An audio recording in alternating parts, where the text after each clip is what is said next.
تاریخ شاہد ہے، غداری خون میں ہوتی ہے اور نسل در نسل چلتی ہے۔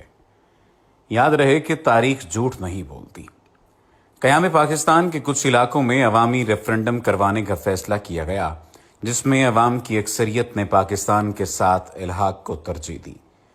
بلوچستان میں البتہ گوروں نے یہ اصول اپنانے سے انکار کر دیا، کیونکہ انگریز چاہتا تھا کہ بلوچستان آزاد حیثیت میں قائم رہے تاکہ بر صغیر سے انخلا کے فوری بعد انگریز اپنی گورننس وہاں منتقل کر دے اور پھر وہاں بیٹھ کر بتدریج خطے کا کنٹرول دوبارہ حاصل کر سکے۔ چنانچہ بلوچستان میں عوامی ریفرنڈم کی بجائے وہاں کے شاہی جرگے کے اکثریتی ووٹ کی بنا پر فیصلہ کرنے کا اعلان کر دیا گیا۔ یہ نہایت حساس معاملہ تھا۔ اگر شاہی جرگہ الحاق کی پاکستان سے انکار کر دیتا تو پاکستان کی جغرافیائی پوزیشن بہت کمزور ہو جاتی۔ شاہی جرگے کے متعلق جان لیں۔ بلوچستان کے کچھ علاقے بشمول کوئٹہ، پشتین تو برطانوی ریاست کے زیر انتظام تھے، لیکن دوسرے علاقے بشمول ریاست کلات، ریاست خاران، ریاست مکران، ریاست لسبیلا وغیرہ آزاد ہوا کرتے تھے۔ بلوچستان کے معاملات چلانے کے لیے انگریز نے ان علاقوں کے قبائلی سرداروں پر مشتمل ایک جرگہ بنا رکھا تھا، جسے شاہی جرگہ کہا جاتا تھا، جس کا صدر agent to governor general of British India ہوتا تھا اور عام طور پر انگریز کا وفادار سمجھا جاتا تھا۔ جب الحاق پاکستان کا معاملہ شاہی جرگے میں جانے کا فیصلہ ہوا تو کانگریس اور انگریزوں کو اطمینان ہو چکا تھا کہ جرگے کا اکثریتی فیصلہ ان کی مرضی کے مطابق آئے گا۔ یہ صورتحال چند قبائلی لیڈروں کے لیے قابل قبول نہ تھی، کیونکہ وہ پاکستان کے ساتھ الحاق چاہتے تھے۔ اس وقت کاکڑ قبیلے کے سربراہ نواب محمد خان جوگیزئی آگے بڑھے اور انہوں نے اپنے ہم خیال قبائلی لیڈروں کو ساتھ ملا کر پاکستان کے حق میں مہم شروع کر دی۔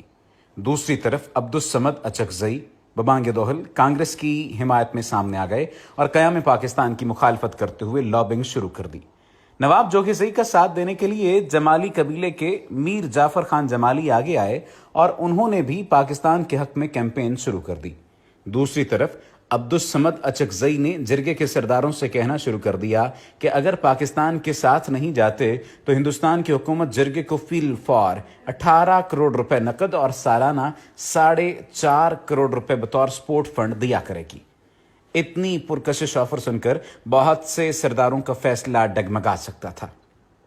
چنانچہ نواب جوگیزئی اور نواب جمالی نے بھرپور کیمپین شروع کی اور ہر سردار کے پاس جا کر قیام پاکستان کے حق میں ووٹ دینے کی سفارش کرنا شروع کر دی۔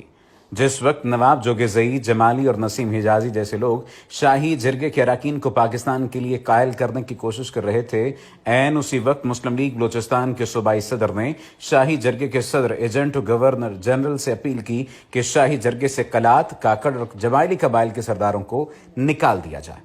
یہ مطالبہ حیران کن تھا، کیونکہ اگر ان سرداروں کو نکال دیا جاتا تو پھر قیام پاکستان کے حق میں ووٹ ڈالنے والا کوئی نہ رہتا۔ ریفرنڈم کی تاریخ 29 جون کو طے ہوئی تھی اور اس وقت تک نواب جوگیزئی اپنے ساتھ اچھی خاصی حمایت اکٹھی کر چکے تھے، لیکن بلوچستان مسلم لیگ کے صوبائی صدر کی درخواست کا جائزہ لینے کے لیے شاہی جرگہ صدر نے 28 جون کی رات اعلان کر دیا کہ 29 جون کے اعلان میں صرف وائسرائے کا پیغام پڑھ کر سنایا جائے گا اور ووٹ 3 جولائی کو ڈالا جائے گا۔ اس کا مقصد یہ تھا کہ اگلے چند دنوں کے اندر جرگے کی کمپوزیشن تبدیل کی جا سکے۔ نواب جوگیزئی، نسیم حجازی اور جمالی کو سازش کی بھنک پڑ چکی تھی اور وہ اس تمام تر معاملے کو کسی نہ کسی حد تک جان چکے تھے۔ چنانچہ انہوں نے فیصلہ کیا کہ اگلے دن وائسرائے کا پیغام پڑھنے کے فوراً سب قبائلی سردار کھڑے ہو کر پاکستان میں شمولیت کا اعلان کر دیں گے۔ اگلے دن 29 جون کو اجلاس شروع ہوا، وائسرائے کا پیغام پڑھا گیا اور اس کے فوراً بعد جوگیزئی، جمالی، کاکڑ اور دوسرے قبائل کے سرداران اپنی جگہ سے کھڑے ہوئے اور پاکستان میں شمولیت کا اعلان کر دیا۔ یہ عام بات نہیں تھی۔ 65 کے جرگے میں 40 سے زائد سرداران نے جب یہ اعلان کر دیا تو پھر 3 جولائی کے اجلاس کی اہمیت ختم ہو گئی اور یوں اللہ کی مہربانی سے بلوچستان پاکستان کا حصہ بن گیا۔ جاننا چاہیں گے کہ مسلم لیگ بلوچستان کا صوبائی صدر کون تھا جس نے شاہی جرگے سے پاکستان کے حامی سرداروں کو نکالنے کی سفارش کی؟ اس کا نام قاضی عیسیٰ تھا، جو کہ سپریم کورٹ کے موجودہ جج قاضی فائز عیسیٰ کے والد گرامی تھے۔ جی ہاں، وہی قاضی فائز عیسیٰ کہ جس کے بارے میں کہا جاتا ہے کہ وہ تحریک پاکستان کے فرزند کا بیٹا ہے۔ در حقیقت قاضی عیسیٰ ایک خود پرست اور انا پرست شخص تھا جس نے اپنی ذاتی خواہشات کی وجہ سے پورے بلوچستان کی شمولیت خطرے میں ڈال دی تھی۔ آج اس کے بیٹے نے محض 3 ارب رشوت لے کر ملک کو 500 ارب کا نقصان دیا، اور اس سے بڑھ کر ملک کے عدالتی نظام کی ساکھ پر ایسا کالا ٹیکا لگایا جو شاید صدیوں تک مٹ نہ سکے۔ سچ کہتے ہیں غداری خون میں ہوتی ہے۔ اوپر بیان کیے گئے واقعات تاریخ کا حصہ ہیں۔ آخر میں سلام ان بلوچ لیڈرز کو جنہوں نے 1947 میں کروڑوں کی آفرز ٹھکرا کر پاکستان میں شمولیت کا فیصلہ کیا۔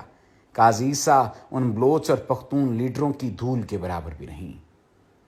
قیوم نظامی کی کتاب قائد اعظم بحیثیت گورنر جنرل سے اقتباس۔